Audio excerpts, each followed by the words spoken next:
are the days of Elijah, declaring the word of the Lord. And these are the days of your servant Moses, righteousness being restored. And all these are days of great trial, of famine and darkness and sorrow. Still we are the voice in the desert, crying, prepare ye the way of the Lord. Behold, he comes, riding on the clouds, shining like the sun.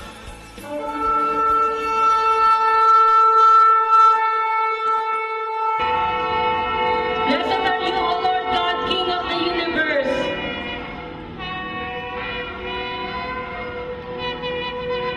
Abba, Father, we declare your word in Numbers chapter 10, verse 9 and 10. And from your holy throne, O God, we pray, O God, to extend forth your holy hands, O God. Abba, Father, we pray, O God, to bless this service, O God, which we give to you as our thanksgiving offering, O God. We come humbly before thee. Father, we pray, O God, to fill us with a spirit of brokenness, with contrite spirit, O God. We pray that your spirit of repentance fill this place, O God. Let your voice be heard over this city of Angeles, O God. Father, we give you praise. We give you the highest adoration, O God. In the name of Yeshua HaMashiach, thank you for sending your beloved Son to redeem and save us. And we declare the triumphant power of the cross of our Lord and Savior Jesus Christ. And everybody say, Amen.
bansa sa aming Pilipinas, Panginoon. Lord, alam po ang aming mga pagkukulang, mga pagkakamali na aming ginagawa. Ituwid niyo po kami, Panginoon. Patawarin. Ang inyo lamang pong salita o God ang aming magiging giya sa aming pang-araw-araw na buhay. Patawarin niyo kami, patawarin niyo ang mga ama na naging abusado po verbally and physically, O Diyos.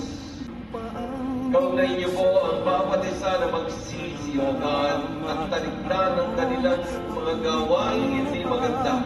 Tapos maging halimbawa sila ng tunay na anak po ninyo at tunay na Ama dito sa lupa.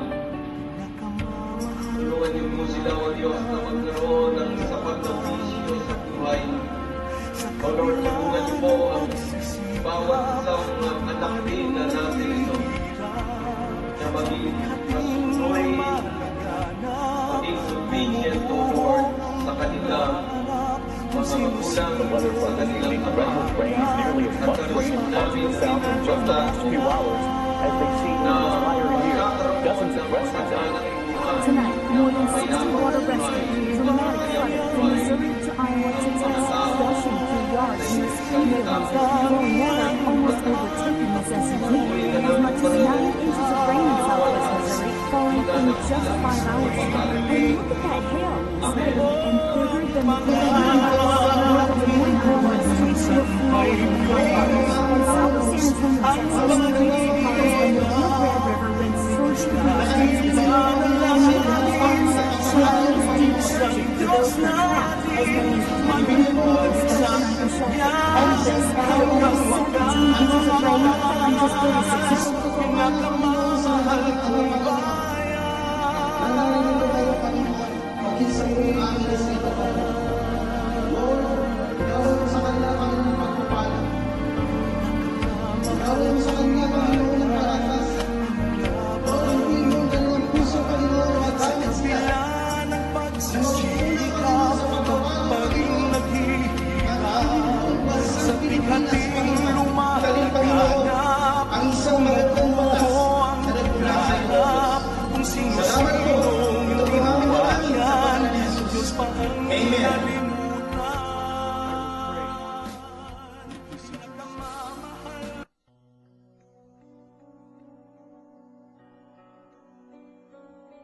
Shalom, shalom, Jerusalem. Peace be to you.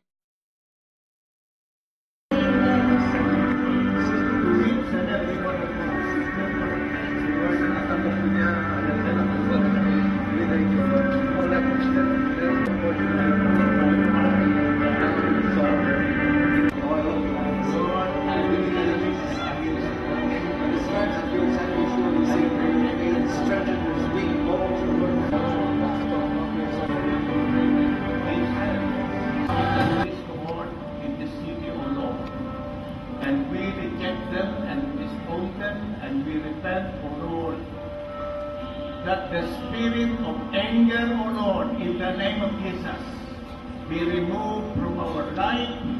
The spirit of pride in the name of Jesus. The spirit of self, Lord, the business, Lord. The spirit, Lord, of lust, Lord, in the name of Jesus. Lord, the spirit of no fear in God, O Lord, in the name of Jesus. And the spirit, Lord, of unbelief, O Lord, in the name of Jesus, Lord. Lord, we disown and we renounce, O Lord, and we repent, Lord, for the spirit, Lord, that are prevailing in our heart, in the name of Jesus. Amen. Sa araw, ang Diyos ang gumawa ng lahat ng ating nakikita. At nung ang tao ay nilikha, sabi niya, very good. Nung ang tao mo ay nagising at naging tao, inipan ng kanyang espiritu, ang unang nakita ng tao ay ang Diyos. Di ba nakakanono si Adam? Nung inabot ko siya, unang nakita niya ang Diyos. At ang kalikasan. Nung nagkasala ho ang tao, ano ho nangyari? Ano nangyari? Natakot ho.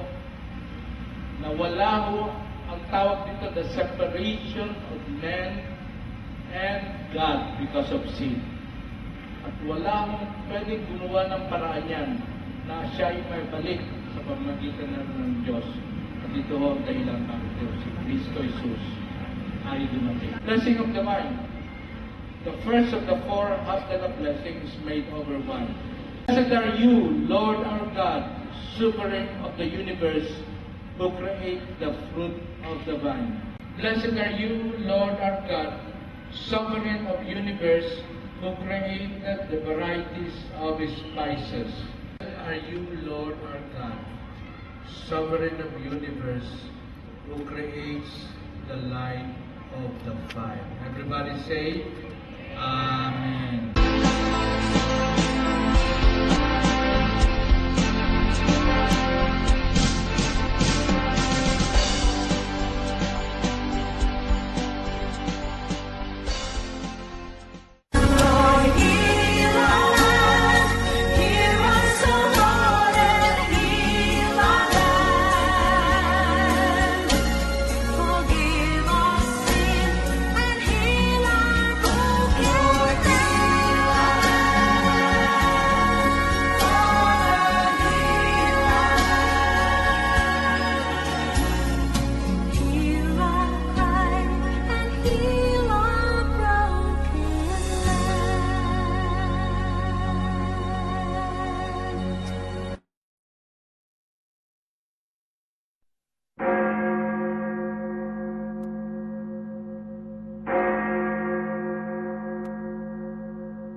Diyos amang makapangyarihan sa lahat, na may lalang ng langit at lupa at ng bansang Pilipinas. Ako po ay tumatawag sa inyo bilang isang Pilipino na namamagitan para sa aming bayan. Inaamin ko na nagkasala kami sa iyo, pati na ang aming mga ninuno at mga namumuno sa aming bansa. Dahil sa aming pagsalangsang, lumaganap ang salot, kahirapan at kaguluhan. Nagbabalik loob po kami sa iyo at kumikilala sa iyong kapangyarihan. Sumasampalataya ako, Panginoong Hesus, na tanging ikaw lamang ang aming tagapagligtas. Ikaw lamang ang makapagliligtas sa amin sa tiyak na kapahamakan sa kapangyarihan ng katubusang ginanap mo sa krus ng Kalbaryo. Kaya't lumalapit kami sa iyo bilang isang bansang tinawag sa iyong pangalan. Dinggin mo kami, patawarin, at ituro mo sa amin ang landas na dapat naming tahakin. Ang kapangyarihan nawa ng iyong banal na dugo ang magligtas sa aming sambahayan sa paglaganap ng kasamaan, salot at kalamidad. Itinataas din namin sa inyo ang Pangulo ng aming bansa, 10 ng lahat ng namumuno sa pamahalaan.